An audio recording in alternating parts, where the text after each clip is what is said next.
بسم اللہ الرحمن الرحیم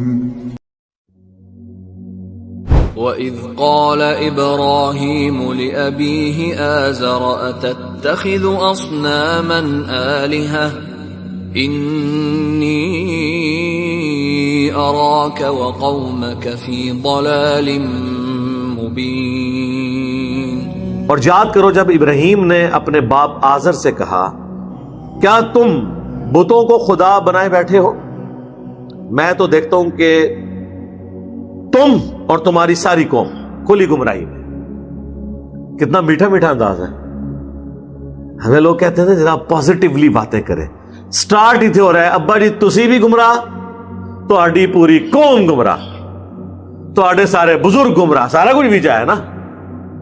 وہ تو سورہ انبیاء میں جہاں وہ بت توڑنے کا ذکر ہے وہاں تو واضح الفاظ ہیں، انتم وآباؤکم فی ضلال مبین، تم بھی، تمہارے سارے بزرگ، تمہارے باؤ اجداد سب کھلی گمراہی میں تھے۔ تو ظاہر ہے جب ٹیکنیکل ڈسکشن ہوگی تو وہ اسی طرح بات ہوگی۔ وَكَذَلِكَ نُرِي إِبْرَاهِيمَ مَلَكُوتَ السَّمَاوَاتِ وَالْأَرْضِ وَلِيَكُونَ مِنَ الْمُوقِنِينَ۔ اور اسی طریقے سے ہم نے ابراہیم کو آسمانوں میں اور زمین میں اپنی بادشاہی دکھائی تھی، یعنی یہ فزیکل فینومینا آف نیچر اللہ تعالیٰ نے حضرت ابراہیم علیہ السلام کو دکھائے، اپنی قدرت کی نشانیاں دکھائیں۔ ہو سکتا ہے کوئی فزیکل سیر بھی کروائی ہو، جس طریقے سے ہمارے نبی علیہ السلام کو معراج کروائی گئی، تاکہ وہ کامل یقین کرنے والوں میں ہو جائیں، حق الیقین کے اوپر۔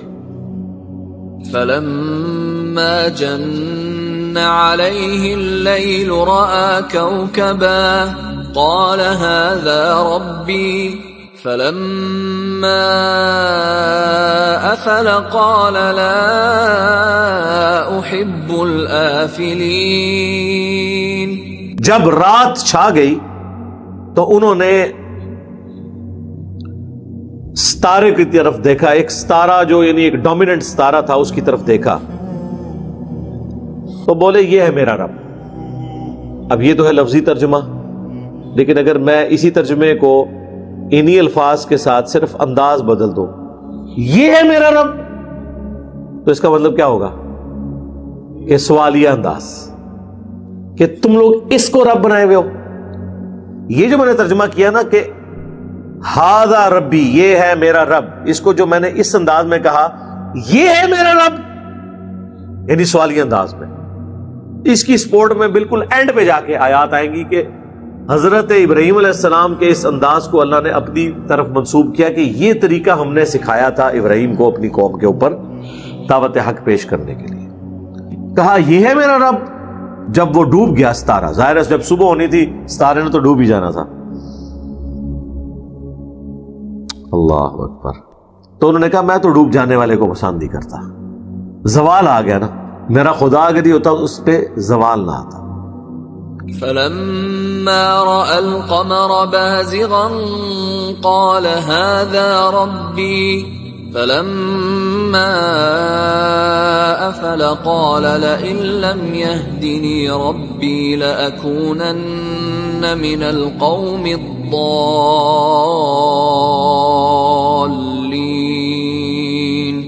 جب انہوں نے چاند کو چمکتے ہوئے دیکھا کہا یہ ہے میرا رب، جب وہ بھی ڈوب گیا تو انہوں نے کہا کہ اے میرے رب اگر تو نے مجھے ہدایت نہ دی تو میں ضرور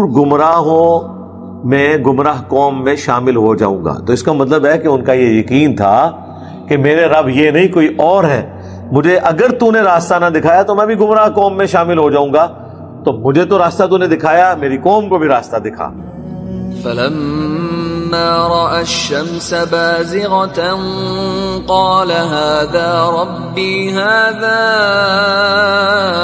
أَكْبَرُ فَلَمَّا أَفَلَتْ قَالَ يَا قَوْمِ إِنِّي بَرِيءٌ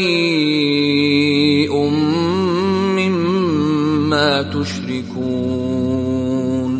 جب انہوں نے سورج کو چمکتے ہوئے دیکھا تو کہا یہ ہے میرا رب، یہ تو سب سے بڑا ہے، ظاہر ہے ستاروں اور چاند کے مقابلے میں تو سورج بڑا ہے، زیادہ روشن بھی ہے۔ جب وہ بھی ڈوب گیا تو اے میری قوم میں بیزار ہوں ان تمام چیزوں سے جن کو تم اللہ کے ساتھ شریک ٹھہراتے ہو. یعنی اگر تم میں سے کوئی ستاروں کی عبادت کرتا تھا تو میں اس سے بیزار ہوں, اگر کوئی چاند کو خدا مانتا تھا میں اس سے بیزار ہوں, اگر سورج کے بارے میں کسی کا عقیدہ تھا تو میں اس سے بیزار ہوں. انی وجہت وجہی للذی فطر السماوات والارض حنیفا وما انا من المشرکین. میں نے تو اپنا رخ پھیر لیا ہے, اپنا چہرہ اس ہستی کی طرف جو آسمانوں کا بنانے والا ہے اور زمین کا, سب کو چھوڑ کر یکسو ہو کر ایک اس اللہ کی طرف میں ہو گیا, اور میں تو مشرک لوگوں میں شامل نہیں. وحاجه قومه قال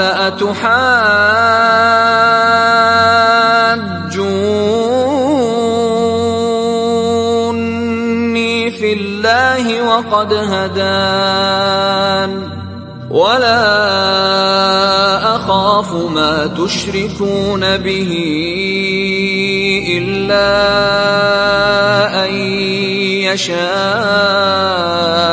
ربي شيئا وسع ربي كل شيء علما أفلا تتذكرون. تو ابراہیم کی قوم ان سے جھگڑنے لگی. ظاہر ہے جی توحید کدھر ہضم ہوتی ہے, ٹھیک ہے, جبکہ آپ کے بزرگوں کے عقائد اس کے ساتھ جڑے ہوئے ہوں, آباء و اجداد, کلچر, سب کچھ. تو ابراہیم نے کہا کیا تم مجھ سے اللہ کے بارے میں جھگڑا کر رہے ہو جبکہ اس نے مجھے تو ہدایت دی ہوئی ہے. مجھے تو پتا چل گیا ہے کہ اللہ حق ہے, اللہ ہی معبود ہے. یہ ڈوب جانے والی چیزیں, ان کی بنیاد پہ تم مجھ سے جھگڑا کر رہے ہو خدا کی توحید کے معاملے میں. تو میں تو کوئی خوف نہیں کھاتا ان ہستیوں کے بارے میں جن کو تم اللہ کے ساتھ شریک ٹھہرا رہے ہو. ہاں اگر میرا رب بھی مجھے کوئی تکلیف پہنچانا چاہے وہ الگ بات, باقی مجھے کوئی یہ نہ کہے کہ فلاں کی مار پڑ گئی, اس کے اوپر فلاں کی مار پڑ گئی. مجھے کسی کا کوئی خوف نہیں ہے. میرے رب نے ہر چیز کو اپنے علم سے گھیرا ہوا ہے. تو کیا تم نصیحت قبول نہیں کرو گے؟ وَكَيْفَ أَخَافُ مَا أَشْرَكْتُمْ وَلَا تَخَافُونَ أَنَّكُمْ أَشْرَكْتُمْ بِاللَّهِ مَا لَمْ يُنَزِّلْ بِهِ عَلَيْكُمْ سُلْطَانًا فَأَيُّ الْفَرِيقَيْنِ أَحَقُّ بِالْأَمْنِ إِن كُنتُمْ تَعْلَمُونَ. اور کیسے ڈروں میں ان ہستیوں سے جن کو تم نے اللہ کے مقابلے پہ ٹھہرا لیا ہے شریک, حالانکہ تم تو ڈر نہیں رہے ہو شرک کرتے ہوئے اللہ کے ساتھ اور ہستیوں کے بارے میں کہ اللہ تعالیٰ نے ان ہستیوں کے بارے میں کوئی سند نازل نہیں کی. یعنی تم حقیقی خدا سے نہیں ڈر رہے اور شرک کر رہے ہو, میں تمہارے جھوٹے خداؤں سے کیوں ڈروں؟ کتنی مزے کی بات ہے. اسی کو تو ہم نے عرض کیا ہے معبود شاہی کوئی نہیں. بھئی جب آپ ہمارے اللہ سے نہ ڈریں, ہمارے اللہ کو آپ حاجت روا اور مشکل کشا کے طور پر نہ مانے, تو آپ کے بابوں سے ہم کیوں ڈریں؟ اب کوئی سوچ رہا ہوگا کہ نہیں اللہ کو تو وہ بھی مانتے ہیں. سر اللہ کو مانتے ہوتے تو یہ کہتے کہ شیخ عبد القادر جیلانی نے روح کھولی اور اللہ نے کہا ہے پیچھے ہٹ جاؤ, پیچھے عبد القادر پہ گیا. سنا ہے نا بابے دا, عبد القادر پہ گیا نہیں, کوئی پلوان لڑنے سے آ گیا تو اللہ تعالیٰ نے بھی کہا پیچھے ہٹ جاؤ بھائی, ان سے بڑا پلوان آ گیا. جب آپ خدا کے مقابلے پہ ان ہستیوں کو ذکر کریں گے تو ہم اسی طریقے سے اس کا ذکر کریں گے نا جو آپ نے ٹھہرا دیا ہے, بغیر اس چیز کو ڈسکس کیے کہ انہوں نے یہ کیا تھا یا نہیں. یہ بات اب ثانوی ہے, اس وقت تو توحید کا مسئلہ ڈسکس ہو رہا ہے. جس جس ہستی کو لائیں گے ہم اس ہستی کو ڈسکس کریں گے. تو ابراہیم علیہ السلام کہنے لگے کہ جب تم جھوٹے خداؤں کے ماننے والے سچے خدا سے نہیں ڈر رہے تو میں سچے خدا کا ماننے والا جھوٹے خداؤں سے کیوں ڈروں؟ کیوں ان کے بارے میں ایسا عقیدہ رکھوں کہ وہ مجھے کوئی نقصان پہنچا سکتے ہیں؟ تم ہی بتاؤ دونوں فریقوں میں سے کون زیادہ امن اور سلامتی کا حقدار ہے؟ اگر تم واقعی کوئی چیز جانتے ہو تو بتاؤ.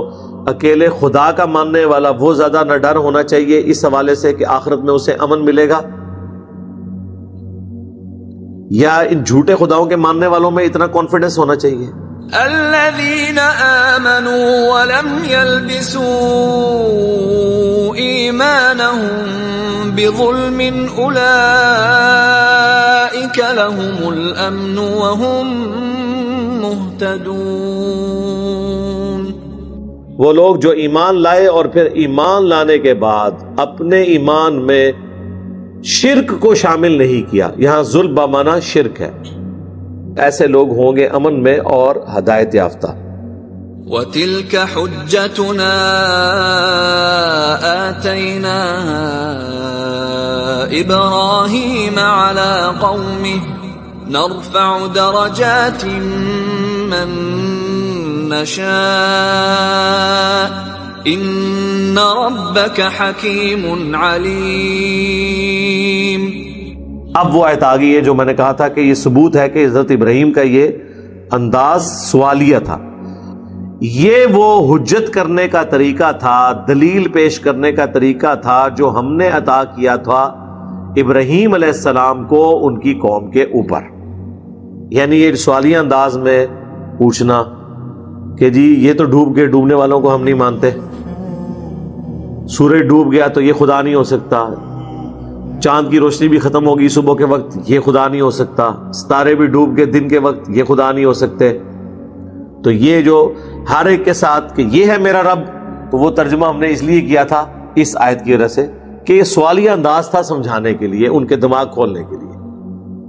ہم بلند کر دیتے ہیں جس کے لیے چاہتے ہیں اس کے درجے. بے شک تمہارا رب حکمت والا ہے اور علم والا ہے. وَوَهَبْنَا لَهُ إِسْحَاقَ وَيَعْقُوبَ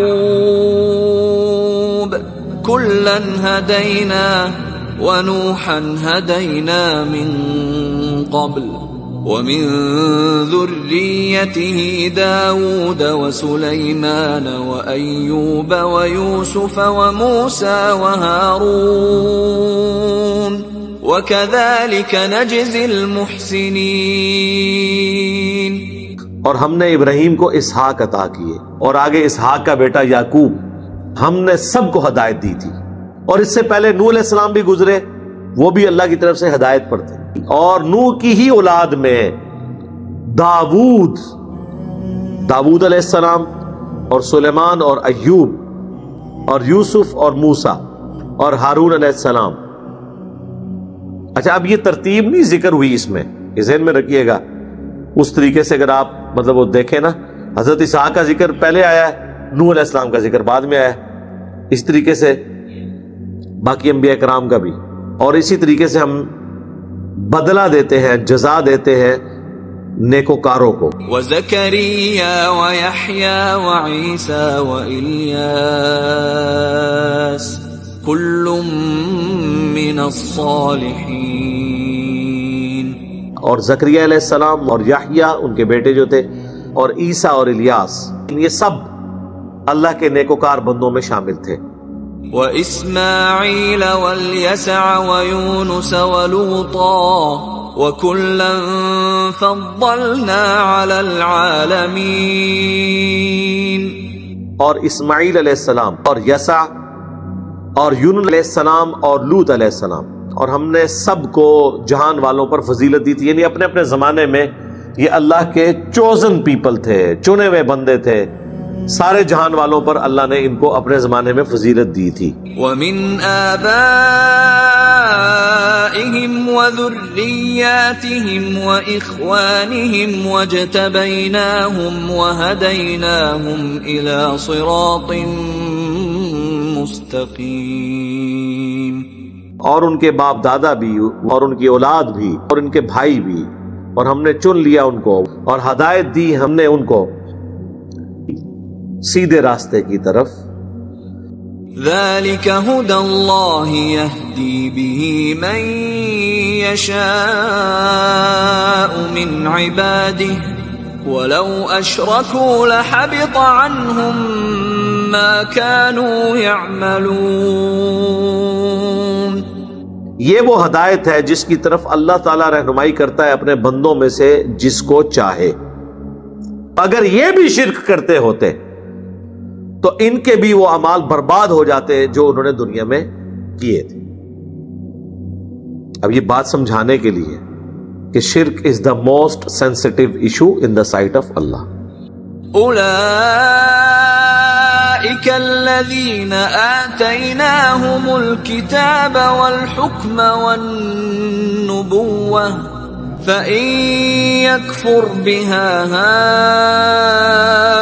هؤلاء فقد وكلنا بها قوما ليسوا بها بكافرين۔ یہ تھے وہ لوگ جن کو ہم نے عطا کی تھی کتاب، حکمت اور نبوت، اگر یہ مکہ والے انکار کریں تو ہم نے مقرر کر دیے ہیں اس کو ماننے کے لیے ایسے لوگ جو اس کے ساتھ کفر کرنے والے نہیں ہوں گے۔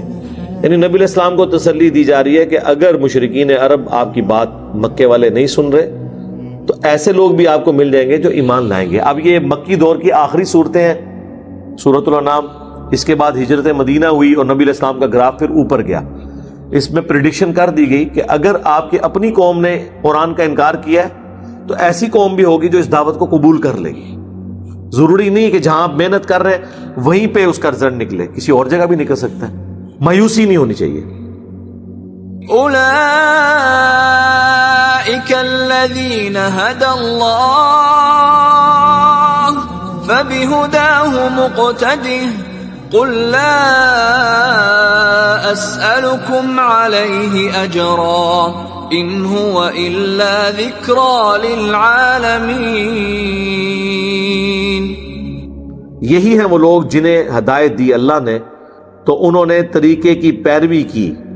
اے نبی ان سے فرما دو اس دعوت و تبلیغ کے عوض میں تم سے کوئی معاوضہ نہیں لیتا، یہ قرآن تو نہیں ہے مگر نصیحت سارے جہان والوں کے لیے۔ یعنی قرآن سارے جہان والوں کے لیے نصیحت ہے، ان کے بھلے کی چیز ہے، اس کا مجھے کوئی فائدہ نہیں ہے کہ میں نے اس کے اگینسٹ کوئی دنیاوی منفعت تم سے حاصل کرنی ہے۔ تمہارے فائدے کے لیے، تمہاری آخرت کے لیے ہی میں تم پر قرآن پڑھ رہا ہوں۔ تو قرآن نصیحت ہے سارے جہان والوں کے لیے۔ وما قدر الله حق قدره إذ قالوا ما أنزل الله على بشر من شيء قل من أنزل الكتاب الذي جاء به موسى نورا وهدى للناس تجعلونه قراطيس تبدونها وتخفون كثيرا وعلمتم ما لم تعلموا أنتم ولا آباؤكم قل الله ثم ذرهم في خوضهم يلعبون۔ انہوں نے اللہ کی وہ قدر نہیں کی جیسا کہ کرنے کا حق تھا۔ کیا سوز و گداز ہے جی اس بات کے اندر۔ جب یہ کہنا شروع کر دیا انہوں نے کہ اللہ نے کسی آدمی پہ کوئی چیز نازل نہیں کی، یعنی اللہ نے اپنا کلام نازل کیا اور انہوں نے یہ بے قدری کی کہ اس کو اللہ کا کلام ماننے سے انکار کر دیا۔ نبی ان سے پوچھو کہ وہ کتاب کس نے نازل کی تھی جو موسیٰ علیہ السلام پر نازل ہوئی تھی، جو سراپا نور تھی اور ہدایت تھی لوگوں کے لیے، جس کو تم نے بنا لیا الگ الگ کاغذ، اور کچھ تو ظاہر کرتے ہو اور کچھ چھپا لیتے ہو۔ اب یہ یعنی روح سخن جو ہے یہودیوں کی طرف ہے کہ تم تو حضرت موسیٰ علیہ السلام کے تورات کے ماننے والے تھے، تم خود آلریڈی ایک آسمانی کتاب کے ماننے والے ہو، لیکن کیا مانا جو سورۃ البقرہ میں آیا افتؤمنون ببعض الکتاب وتکفرون ببعض، کتاب کے کچھ حصے کو مانتے ہو کچھ کو چھوڑتے ہو۔ یہاں پر بھی جو اپنے مرضی کے فتوے تھے وہ تو لوگوں کو بتا دیے، اور جو چھپانے چیزیں چھپا لی، یعنی نبی علیہ السلام کی بعثت سے متعلق اس میں پروفیسیز موجود تھیں، ان پہ تم نے پردہ ڈالا اور لوگوں کو خوش کرنے کے لیے اپنے مرضی کے فتوے دیے، حالانکہ ان کتابوں میں وہ چیزیں حرام لکھی تھی جو تم نے اشرافیہ کو خوش کرنے کے لیے حلال کر دی، اور تمہیں سکھایا گیا جو تم نہیں جانتے تھے، نہ تم نہ تمہارے آباء و اجداد. اللہ تعالیٰ نے آسمان سے کتاب نازل کر کے تمہیں ایجوکیشن دی تھی. تو اے نبی فرمائیے خود ہی جواب دیتے ہوئے کہ وہ اللہ تھا جس نے وہ تورات نازل کی تھی. تو اب اس نے یہ قرآن نازل کیا تو اسے بھی مانو. اس کے بعد ان کو ان کے حال پہ چھوڑ دیجئے، اپنی بےہودہ باتوں میں یہ کھیلتے رہیں. وَهَذَا كِتَابٌ أَنزَلْنَاهُ مُبَارَكٌ مُصَدِّقُ الَّذِي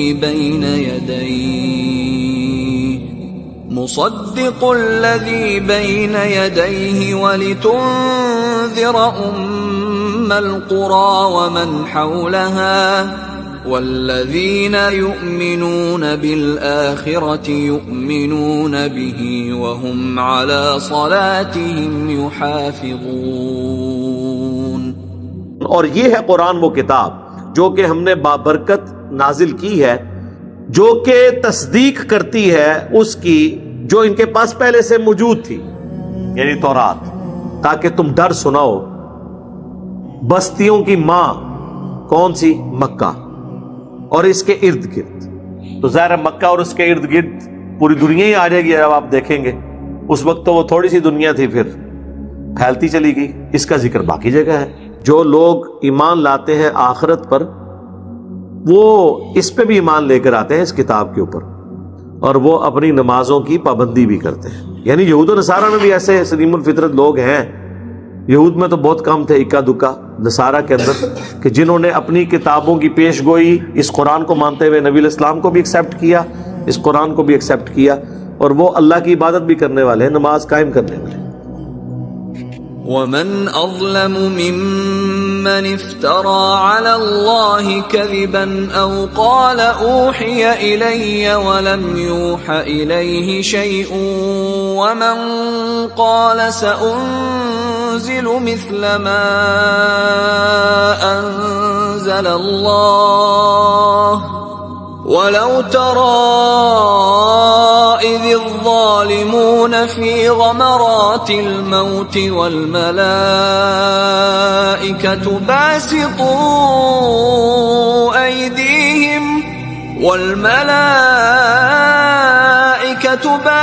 باسطوا أيديهم أخرجوا أنفسكم اليوم تجزون عذاب الهون بما كنتم تقولون على الله غير الحق وكنتم عن آياته تستكبرون. اس سے بڑھ کر ظالم کون ہو سکتا ہے جو اللہ پر جھوٹ باندھے؟ پیغمبر وہ ہو نہ ہو اور دعوی پیغمبری کر دے، وہ بھی جھوٹا. یا جس کی طرف پیغمبر آئے وہ اس پیغمبر کو اور اس پہ نازل ہوئی کتاب کا انکار کرنا شروع کر دے، وہ بھی جھوٹا. یا اس سے بڑھ کر ظالم کون ہو سکتا ہے جو کہے کہ میری طرف یہ وحی آئی ہے اگرچہ کہ اس کی طرف وہ وحی نہیں آئی. یعنی یہودیوں نے جو کچھ دین کے اندر خود سے چیزیں داخل کی تھی، جو سورۃ البقرہ اور سورہ آل عمران میں آتا ہے کہ یہ خود لکھ کے کہتے ہیں یہ اللہ نے نازل کیا ہے، حالانکہ اللہ نے وہ نازل نہیں کیا، دنیاوی منفعت حاصل کرنے کے لیے اس طرح کے فتوے دیتے ہیں. اور یہ دعویٰ کرنا شروع کر دے کہ یہ وہی اللہ کی طرف سے، جبکہ اللہ کی طرف سے نہیں. اور کون زیادہ ظالم ہے اس سے جو کہے کہ میں بھی نازل کر سکتا ہوں اس طرح کا کلام جس طرح کہ اللہ نے کیا ہے. یعنی وہ چھیڑنے کے لیے کہ بھئی یہ کون سا کلام خاص ہے، یہ تو ہم بھی بنا سکتے ہیں. کاش تم ایسے ظالموں کو جو قرآن کی اور پیغمبر کی توہین کرتے ہیں دیکھ لو موت کی سختیوں میں، اور فرشتے ان کی طرف ہاتھ بڑھا رہے ہوتے ہیں ان کے روح کو قبض کرنے کے لیے. نکالو اپنی جانیں، آج تمہیں دیا جائے گا ذلت والا عذاب بسبب اس کے جو تم اللہ کے بارے میں حق سے اناد کرتے ہوئے جھوٹ بکا کرتے تھے، ہماری آیات کے ساتھ تکبر کیا کرتے تھے، اسے ایکسپٹ کرنے سے آری تھے. وَلَقَدْ جِئْتُمُونَا فُرَادَى كَمَا خَلَقْنَاكُمْ أَوَّلَ مَرَّةٍ وَتَرَكْتُمْ مَا خَوَّلْنَاكُمْ وَرَاءَ ظُهُورِكُمْ وَمَا نَرَى مَعَكُمْ شُفَعَاءَكُمُ الَّذِينَ زَعَمْتُمْ أَنَّهُمْ فِيكُمْ شُرَكَاءُ لقد تقطع بينكم وضل عنكم ما كنتم تزعمون. آج تم ہمارے پاس اکیلے آ گئے ہو نا، جس طرح ہم نے تمہیں پہلی دفعہ پیدا کیا تھا، اور تم چھوڑ آئے ہو جو ہم نے تمہیں دیا تھا، پیچھے ہی چھوڑ آئے ہو. یعنی جس مال کے اوپر تمہارا تھا نا کہ یہ مال مجھے بچا لے گا، تو پیچھے چھوڑ آئے ہو نا. اور کیا ہے کہ ہم وہ تمہارے سفارشی نہیں دیکھ رہے جن کے بارے میں تمہیں زوم تھا دنیا کی زندگی میں کہ وہ تمہارے معاملے میں ہمارے ساتھ شریک ہو جائیں گے. کدھر ہیں تمہارے بابے؟ وہ ہستیاں کدھر ہیں جن کے بارے میں دنیا میں زوم تھا کہ یہ اللہ سے تمہیں چھڑا لیں گی؟ اکیلے آئے ہو نا. کتنے تھے بزرگ؟ ظاہر ہے جی یہ تو سوال ہوگا نا کہ جب بزرگوں نے فرمایا تھا کہ ہمارا کوئی بھی مرید اس وقت تک ہم جنت میں داخل نہیں ہوں گے جب تک کہ اپنے سارے مریدوں کو جنت میں نہ لے جائیں، تو پھر اللہ تو پوچھے گا نا کہ بھئی ہاں کدھر جے تھوڑے پیر صاحب جن کے بارے میں تمہیں زوم تھا. اور وہ تو پھر سورہ الاحقاف میں آیا کہ وہ ہستیاں خود دشمن ہو جائیں گی ان کی. ہاں وہ کہیں گے کہ ہم نے تو کب ان کو کہا تھا، ہمیں تو پتہ بھی نہیں تھا یہ ہمیں پکار رہے ہیں. یہ تو ان ہستیوں کے لیے جو باقی جینون ہستیاں تھیں، وہ تو انکار کریں گی. باقی جو ہے نا ہستیاں جو جعلی بنائی ہوئی تھی، وہ تو تھوڑے تو پہلے انشاءاللہ جہنم وچ پہنچے ہون گے. وہ اگے نے ذرا اگے تک وہ تلاش کرو گے لب جان گے تھانوں. بے شک ٹوٹ گئے ان تمہارے سارے رشتے، سارے وہ نظریات، وہ ساری آس اور امید ختم ہو گئی جن ہستیوں پہ تم کھڑے ہوئے تھے، اور تمہارے ہاتھوں سے جاتی رہی وہ تمام باتیں جو تم دنیا میں دعویٰ کیا کرتے تھے. اس کو وہ اردو میں کہا جاتا ہے ہاتھوں کے طوطے اڑ جانا. ٹھیک ہے، طرح نکل جانا ایک دم بندے تھا. ایک ہی ہو گیا. میرا خیال ہے اگر کسی شخص کو مرنے کے بعد اس طرح کا معاملہ ہو، اس سے بہتر نہیں ہے کہ وہ قرآن ترجمے سے پڑھ کے دنیا میں ہی آخرت کی فلم دیکھ لے اور بچ جائے. ٹھیک ہے، جس طرح یہاں بھی دنیا میں اگر کسی شخص کو ہم بتائیں کہ بھائی دیکھو یہ ویڈیو دیکھ لو سی سی ٹی وی کیمرے میں، کل ایک شخص یہاں سے گزر رہا تھا، گیٹ کراس کرتے ہوئے اس کا ہاتھ گیٹ کو لگ گیا، یہ گیٹ ارتھ ہوا ہوا ہے، وابڈا والوں کو ہم نے اطلاع کی ہوئی ہے لیکن ابھی تک یہ ٹھیک نہیں ہوا، یہ دیکھو اس کی لاش کل اٹھانی پڑی. کیا خیال ہے دنیا میں کسی کو یہ ویڈیو دکھائی جائے، وہ گیٹ وابڈا والے گارنٹی بھی دے دینا کہ اس میں کرنٹ نہیں ہے، لوگ کہیں گے جناب ایتھو تسی گزرنے نہیں، کوئی دوسرا راہ دسو سانو. یہی ہوگا نا، کیونکہ جان کا خطرہ ہے، جہاں پر ایمان کا خطرہ ہے. اور بلکہ یہ بات کرتے ہوئے اگر کوئی شخص تھوڑے سخت لہجے میں بھی بول دے، ایک دو گالیاں بھی ساتھ نکال دے کہ فلانا ٹھنگ ہے تو اتھو چلے آتا دیکھ کل بندہ ایسا مر گیا، تو اس شخص کو اس کی گالیاں بھی یاد نہیں رہیں گی، بلکہ وہ کہے گا تو میرا محسن ہے کہ تو نے مجھے بچا لیا ہے، 3 گالیاں اور نکال کے مجھے بچاتا تاکہ مجھے یقین آ جائے کہ میں نے یہاں سے نہیں گزرنا. یہی ہے نا. لیکن دین کی بات آپ کسی بھی انداز میں ان کو کریں، گال بڑی سخت ہے. چلو جی یار گل کا انداز سخت ہے، گل تو ٹھیک ہے نا، نہیں گل بھی نہیں مننی، نہ منو، جاؤ چمڑ جاؤ جا کے. تو اللہ تبارک و تعالیٰ نے آخرت کی فلم پہلے ہی چلا دی ہے، یہ ہوگا، یہ رزلٹ نکلے گا.